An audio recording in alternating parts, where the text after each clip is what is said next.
pumunta naman tayo sa medyo mas malalim na aspect Volleyball. ng volleyball. Kung paano ka natulungan ng volleyball to build your personality? Napakita ko kung gaano po ako, like, ka-strong na person. Kasi, personally po, mabilis po ako, like, ma-down, ganun. Pero sa tulong po ng volleyball na kailangan ko talagang maging strong, di ba po, like, kapag naglalaro ka, dapat maging strong ka. Kasi, inaano nyo po yung school. So, dun ko po na parang naano yung pagiging strong and pagiging patient. Speaking of naging strong, di ba nagkaroon ka ng injury? So, ano yung mga pagsubok mo na hinarap nung time na yun? Tsaka Grabe paano mo po. siya nalagpasan? Grabe po yun, parang, isang year din po yun. Tsaka, dami na pong doubt na pumapasok. Palagi ko lang pong pinagpipray na, Lord, sana gabayan niyo po ako, like, sana maging strong ako, sana makayanan ko. Kasi, nung time na na-injured po ako, sabi ko na, parang hindi na ako makakalaro, ganon. Kasi first major injury ko po kasi, tapos ACL. So, ayun po. Tapos help din po kasi ng PTs and SNC ko. So, dun po parang naano ako na makakabalik talaga ako kasi tinutulungan din nila naman ako. Pero how about pagbalik mo? Nagkaroon ka ba ng struggles? Tsaka yung adjustment. Kasi mahirap po siya as in. Kasi hindi na ako yung before na kung gumalaw, may mga trauma. Kahit yan talaga. Talon. Lalo sa talon. Or kahit like mag-laterals lang po. Ganun. So, parang feeling mo pigil yung sobrang pigil. alam mo, palagi pigil. Classmate kami sa physio. Naging classmate. Nakikita ko siya sa physio. Sa physio lab po ako nag-rehab. Kinakamusta ko siya kay Coach Orik. Sabi ko, nangyari? Kasi parang di ba bumalik ka na sa UST, tas parang bumalik ka sa physio kasi parang medyo nga nagsistruggle ka, may takot ka. Tas so yun yung na-open niya ni Coach Orik. Sabi ko, yun talaga yung struggle mo after injury. Hindi siya yung dahil masakit, di ba? Parang hindi ganon. Yung parang yung fear. Yung mentally, sa trauma. Ikaw yung talagang, doon ka mahihirapan.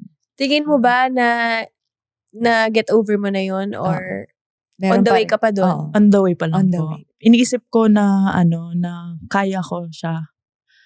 Kasi minsan, naiisip ko pa din yung trauma.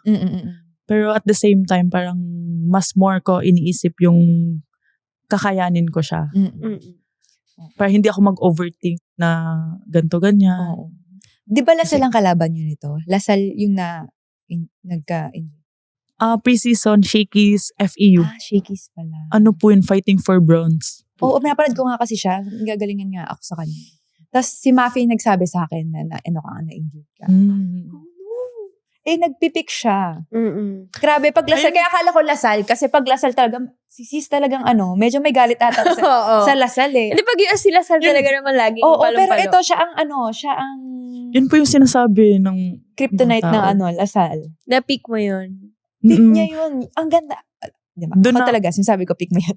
Ganda, as in, patas na yung game niya. Tapos doon na po nag-start ba na parang, like, nakukuha mo na yung kumpiyansa kung paano po ako maglaro. Tapos biglang ganun sa pre-season. Sobrang hirap. Kasi isang taon din yun na pinaghirapan ko po. Ang mahalaga, hindi ka sumuko. Yes. Ayun nga. Diba? Hindi ka nag-stop. And nakalaro ka na ulit. And ngayon, nandito ka na sa pro, diba? Tinutupad niya yung mga pangarap niya. And kaya mo yan. Kakayanin mo yan. Pag-pray ka namin. And ang sasabi ko lang, may reason kung bakit nangyari siya. Yes. Yun po palagi sinasabi ko. May mas magandang nangyari. So, ano naman ang life lesson na tinuro sa'yo in a hard way? Kailangan po talaga masaktan para matuto ka. Kailangan po masaktan para matuto ka po dun sa bagay na yun or sa sitwasyon na yun. Pero nung na-injury nga po ako, yun po talaga yung point ng na may rason kung bakit nagkaganto ako, bakit na-injury ako. Ano yung pinaka-tinuro sa'yo nun? Kung paano po maging patience. Kasi ako po personally, nagmamadali po kasi ako sa lahat ng bagay. Gusto ko kasi like, kunwari pa sa receive, hindi ko po siya makuha agad. Parang na-frustrate. Sa injury na yun, doon ko natutunan kung paano maging patience. Kasi sa rehab, sobrang hirap po kasi kapag nag-rehab ka. Hindi agad na mo, kunwari like sumasakit, di agad na okay siya. So ayun, patience talaga. At saka alam mo, sa injury din guys, pinakamahirap mag-rehab. Ay, yeah. Sobra. I mean, more than, gugustuhin mo na lang mag-training kaysa gawin mo yung exercises ng rehab. Talagang, di ba? Yung igugugulin mong oras, araw-araw. Paulit-ulit. Oo, yung exercises. Tapos, kaya sobra rin siguro yung frustration na mafe-feel mo. Parang after ng rehab na lahat ng ginawa mo, pagbabalik ka, may nararamdaman ka pa din. Tapos di mo alam kung paano mawawala. Diba?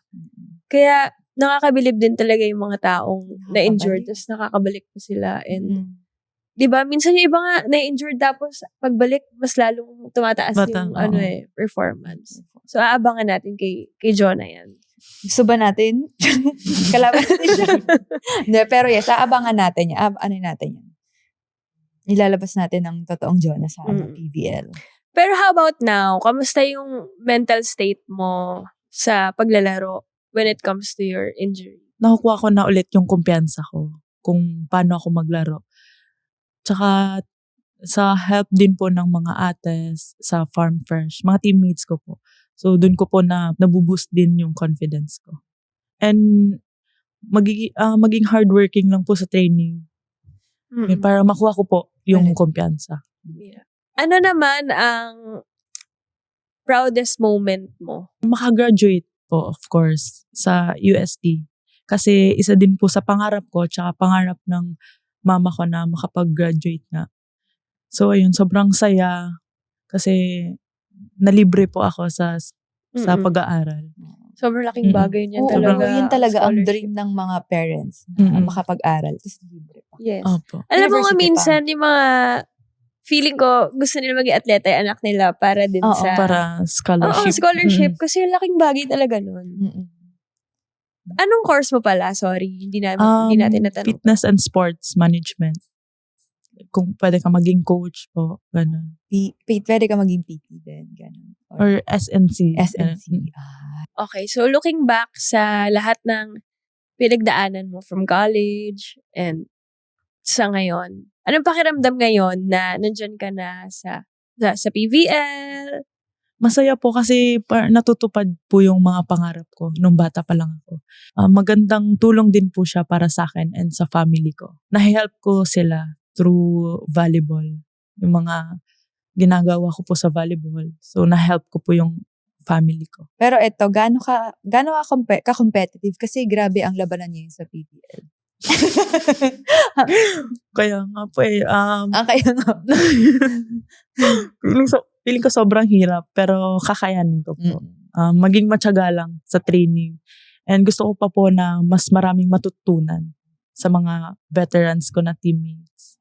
And sa system ni Coach Koji. Tingin mo ba, John, na personality mo yung competitive talaga na hindi ako magpapatalo? Suko. Oo. Opo. Gusto ko. Baka kaya gusto niya talaga din maging Army. Oo, kasi ganun. Bawal ka sumuko dun. Bawal ka sumuko doon. Bagay na bagay ka dun. Okay. So, syempre, iba-iba ang journey natin as an athlete, diba? And ikaw, grabe rin ang naging journey mo.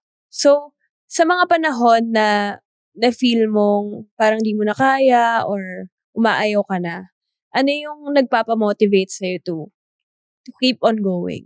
Yung mga tao po na nagsusuporta sa akin, lalo yung family ko. So, doon po ako kumuha ng lakas kasi kung hindi po ako naniniwala sa sarili ko, may family po ako na naniniwala. So, parang ako, isipin ko na magtiwala talaga sa sarili ko.